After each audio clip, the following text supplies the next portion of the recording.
Shall we begin?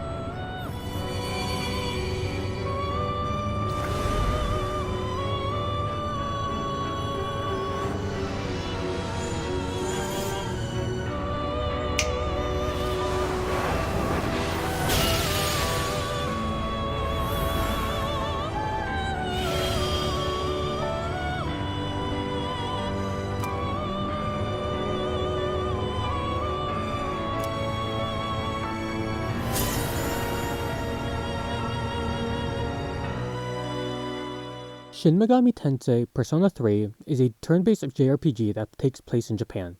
There are multiple versions of Persona 3 like Persona 3 FES, Persona 3 Portable, and Persona 3 Reload, but all have the same story and the relevant mechanics are all the same in each game. However, Persona 3 Reload and Persona 3 FES both have a playable epilogue that is not in Persona 3 Portable, and Persona 3 Portable has another playable character that has some different options than the other two. When referring to Persona 3, this refers to both Persona 3 Portable and Persona 3 Reload because these are the only versions that I have personal experience with. In Persona 3, you play as a high schooler who goes to school, goes around town, and hangs out with friends during the day. However, at night, you fight enemies called Shadows with his group known as Seas, who all have powers called Personas in a tower called Tartarus in a secret 25th hour at midnight called the Dark Hour. As the story progresses, the group is surrounded by death and end up finding their reason for living in the process. The group finding their reason for living is one of the largest themes in the game. One way that the main character explores his meaning in life is by hanging out with other people in a system called social links. Each social link has 10 levels, and if the player gets to level 10 with every single social link, they unlock the ultimate persona called Orpheus Telos, which is the enhanced version of the starting persona, Orpheus. However, what is this Telos that is added to Orpheus, and what does it have to do with these social links? Additionally, what is even the meaning of life that the characters find? And finally, how does Persona 3 use philosophy and its gameplay to discuss the meaning in life? Telos is a Greek word that means end, and in philosophy, teleology is an idea that Aristotle came up with that tells that the nature of an organism is what makes that organism, and that would be an organism's telos. So for instance, a dog running, barking, and wagging its tail when it's happy is in a dog's nature, and these aspects are what make a dog a dog. And without any of these aspects, a dog is not a dog according to Aristotle. Now, obviously, now in modern times, a dog that cannot run, bark, or wag its tail is still a dog, but the idea is that there is something inherent about an organism that makes it what it is. Following this idea, telos can also apply to something smaller or less complex than an organism. For example, a hand is used to pick up items, use tools, throw objects, etc. Without these functions, a hand is no longer a hand. Additionally, an animal's telos is what makes them happy. By allowing an organism to do what it teleologically should do, that organism can find satisfaction and pleasure in that action. Similar to organisms and other systems, the idea of telos applies to human life as well. Just like how a hand's telos is what gives it purpose, humans can also have their own telos. Additionally, just like a dog, a human's telos is something that is inherent in them and is in every single person in the world. So, in humans, their telos is something that is in everyone and something that can give them purpose. This can simply be summarized by saying that a human's telos is their meaning in life. In The Meaning of Life by Thaddeus Metz, he provides three categories, which are supernaturalism, naturalism, and nihilism. Supernaturalism indicates that something supernatural or otherworldly gives meaning in life. Metz continues to provide two subcategories of supernaturalism, which are God-centered views and soul-centered views. God-centered views tell that some God or higher power gives meaning in life. For instance, in Christianity, God can tell someone to be stewards of creation, and that can be someone's meaning in life. Soul-centered views mean that meaning in life, quote, comes from having an immortal spiritual substance that is contiguous with one's body when it's alive and will forever outlive its death. Some who have this view think that immortality is truly needed for life to have meaning. Naturalism indicates that meaning in life comes from something physical and that no spiritual realm is necessary. Metz provides three subcategories of naturalism, which are subjectivism, objectivism, and rejecting God and a soul.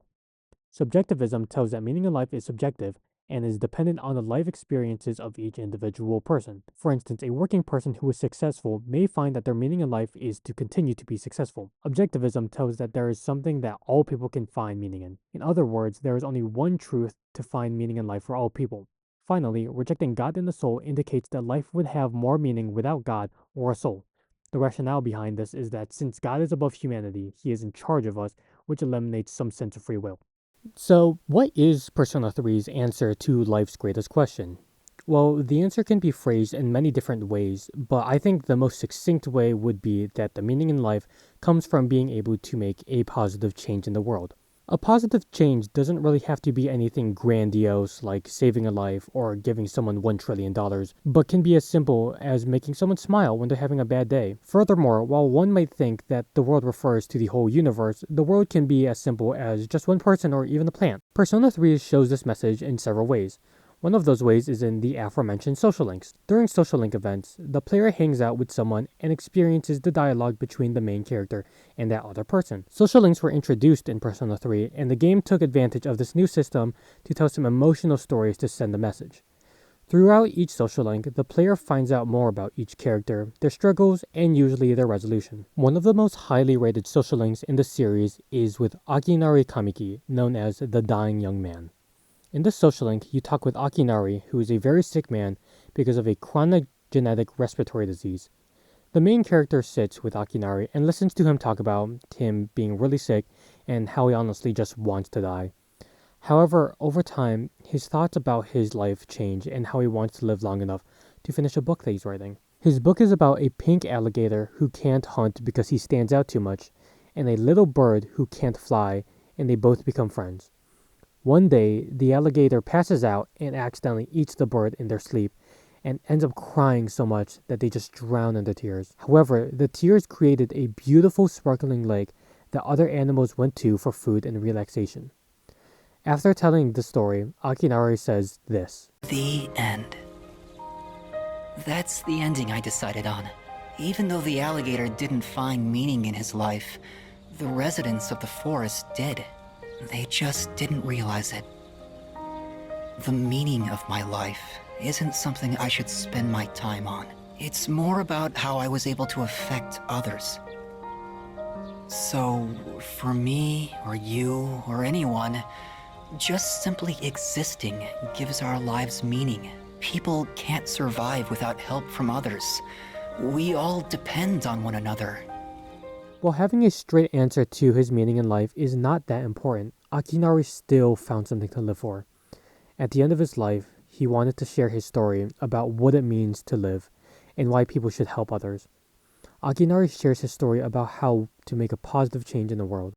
One of the more unique ways, and personally my favorite way, that Persona 3 shows its message is through its music and its music videos. More specifically, Persona 3 uses the opening song and music video to show its meaning. For instance, in Full Moon Full Life, the opening song for Persona 3 Reload, one of the lines is this.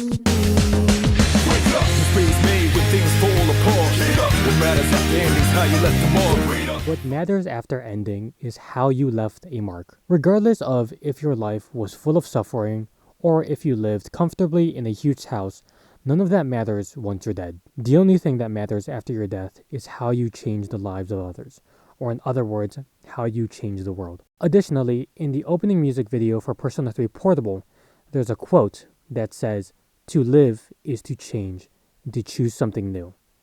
To live is to change not just yourself, but to change the world around you. Additionally, by choosing to choose something new in your life, you allow yourself to be exposed to more, and to possibly be there for more people, helping change the world even more. When comparing Persona 3's answer to the meaning in life to other classifications of the meaning in life, Persona 3's answer seems to fit into two categories: soul-centered views and objectivism.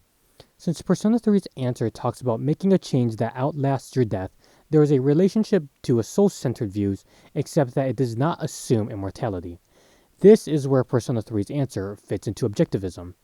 Since the ability to change the world is something that is possible for all people to any extent, this fits into the basic definition of objectivism. However, there are still other examples of objectivism that METS provides, like living an emotional life, improving quality of life, and being able to love something that is worth being loved. Through the social link system, Persona 3 applies their meaning in life to already established ones. One of the social links that follows one of the objectivist meanings in life is Aegis.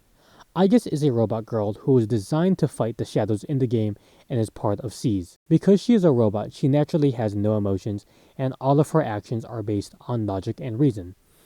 However, her social link can only be unlocked after a certain event in the story in which becoming more human is possible. In Aigis' social link, the player hangs out with Aigis while Aigis discovers her emotion and tries to understand them. Many of her issues lie in the fact that she does not think her emotions are valid because of the fact that she is just a robot and not a human, as Aigis says this. It's not working out. After all, how could a machine like myself have feelings like a normal person? However, as the player continues to hang out with her, Aigis slowly learns to become more emotional and eventually falls in love with the protagonist. Because the protagonist chose to make a change in the world, they helped Aigis to live an emotional life. Another social link that follows one of the objectivist meanings in life is Mamoru Hayase, the rival athlete. Mamoru is an athlete from another school and is the protagonist's athletic rival. In his social link, the player spends time eating and talking with Mamoru and eventually finds out about his family issues. Mamoru's father has passed away in an accident and his mother becomes unable to work, so he has to take care of all of his younger siblings by himself. However, as the player hangs out with him, Mamoru stops blaming himself for all his family issues and decides to do something about it and gets a job to support his family. Much of this is thanks to the protagonist being there for Mamoru, as he says, "I really looked out, you know? If we hadn't met, I'd still be a jerk." Because of the protagonist's presence from Mamoru, he was able to get the courage to finally improve both his and his family's quality of life. One of the last social links of note that follows one of the objectivist meanings in life is Bunkichi and Mitsuko, the old couple. Bunkichi and Mitsuko are an elderly couple who run a used bookstore. As you give them company in their store, you find about a persimmon tree at the school that you go to, and you find out that it was planted by a deceased teacher who turns out to be Bunkichi's and Mitsuko's son. Unfortunately, the school wants to cut down the tree, which causes the old couple to stress about it. At the end of the social link, they find out that the school wanted to cut down the tree to make a new addition to the school. After finding this out, they actually give permission to cut down the tree because they want the students at the school to have new learning opportunities. Not only are they giving permission to cut down the tree for the students, but they are also doing it for the son. As Bunkichi says, "I think it'd make our son happy too. He was a teacher after all." Bunkichi and Mitsuko have always loved their son and wanted to protect the tree for him. After realizing why the tree was being cut down, they allowed it for the students because their son would have loved those students and that they are worthy of their love. Persona 3's answer to life's greatest question is not something that can be applied to certain demographics of people, but can be applied to all different types of people, as evident by the different types of people that protagonist has helped. Additionally, even though the social links seem to follow the other objectivism answers, they still follow Persona 3's answer and still choose to make change for people. While people's true meaning in life may be different, Persona 3's answer gives a good base for all people to find meaning in everything they do.